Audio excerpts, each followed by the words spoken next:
Un nuovo appuntamento con Brescia in tavola, ben trovati a tutti, siamo qui in centro come sempre e abbiamo avvicinato Sergio.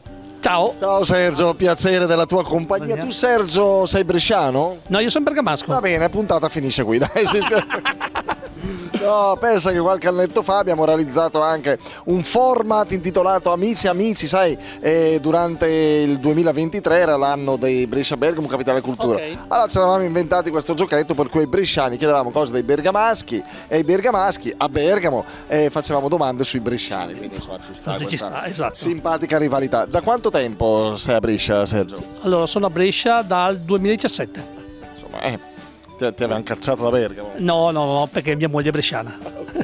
Senti Sergio, tu con la cucina bresciana come te la cavi? Sei Abbastanza bene. Sì, ma come fruitore o come esecutore di Come piatti? esecutore, perché sono uno chef. Ah!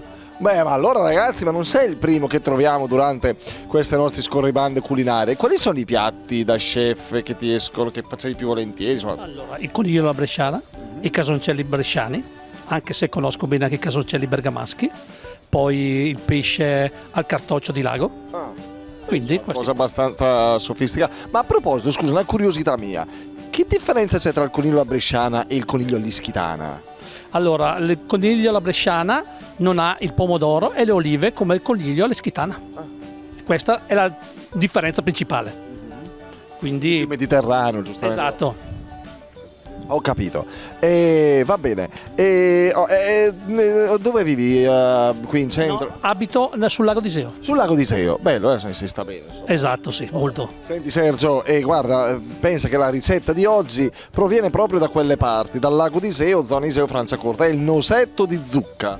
Tu lo conosci? L'hai mai... Non l'ho mai cucinato, non conosco la ricetta. No, va bene, allora la scopriamo insieme tra poco, ma ora interroghiamo Sergio sugli ingredienti. Non tutti sono veri, adesso ti dico un elenco di ingredienti, alcuni sono reali, cioè c'entrano con questa ricetta, altri invece non servono. Allora, nosetto di zucca, attenzione, fiori di zucca. Penso che ci vogliono. No, zucca, Zucca sì. ovviamente. Pane grattugiato, Sì. senape. No. Senape no. Salsa di pomodoro? Sì. No, salsa di pomodoro pare di no.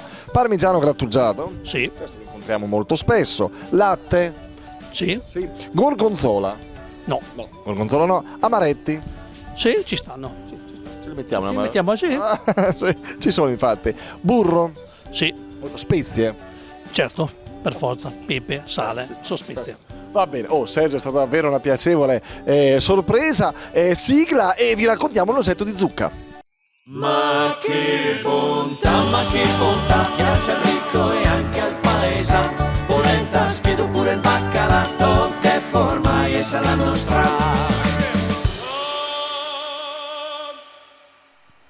Pronti via, eccoci qui allora, dopo la nostra sigla. Ciao Federica. Ciao Carlo. Ciao a tutti, bentrovati con il nosetto di zucca. Abbiamo interrogato Sergio ed è stato bravo, dai, se l'è cavata molto bene. Molto, se l'è cavata Allora, bene. questa è una torta vegetale, care amiche, cari amici, tipica un po' della zona del Sebino, della Franciacorta, più il Sebino, Esatto, perché esatto. se parliamo di zucca sapete che ogni anno a Sale Marasino viene organizzata la festa della zucca. Esattamente, sì, è C'è vero. la gara di chi espone, propone la zucca più grossa. In passato pensa che veniva anche coltivata abbondantemente la zucca perché non necessitava di grande cura, no? Sì, è vero. Ancora oggi nei nostri orti. Sì, è Qua hai vero. l'orto, Federica? No, l'orto no. Non ce l'hai? No. Neppure chi te lo l'orto tiene? no. C'è No, l'orto? no. Però No. se tu avessi possibilità lo farei. No, cioè No. hai il giardino? No, sì, il giardino, sì, l'orto il no. giardino sì. Ok, va bene così. Vabbè, zucca, poi vabbè, il lago di Seo, si coltiva anche l'olio, un po' diverso da quello del lago di Garda. Tu cosa piace l'olio del lago L'olio però di questa zona è molto più delicato di quello del Garda. Quello del Garda è molto più corposo, di un colore Vedi. più forte. È quindi vero, anche è un po' questo. più delicato, sì. Vabbè, poi che altro dire di quella zona? Vabbè, le bellezza architettonica, artistica, i vini, non c'è bisogno di presentazione, la riserva delle torbiere, Sì. sei mai stata? No. Manco lì. Ma mi cadi sull'orto le riserve delle torbiere? Io... Fatti accompagnare. Sì. C'è qualcuno che ti potrebbe accompagnare? Sì, mio marito, certo. vedi. Andrò alla riserva delle torbiere, sicuramente. Non in estate perché c'ho zanzare grandi così. No, per carità. I pizzi che non ti mangiano, ci sono tante specie di volatili, pesci, è una zona di mitigazione ambientale importante. Vabbè, abbiamo chiacchierato un po' troppo di questa zona, ma ci sta. Qua ci sono i nostri ingredienti, li vedete, per preparare il noccioletto di zucca. Allora, ricordiamo gli ingredienti, Fede? Certamente. Vai. Ci vorrà 1 chilo di zucca.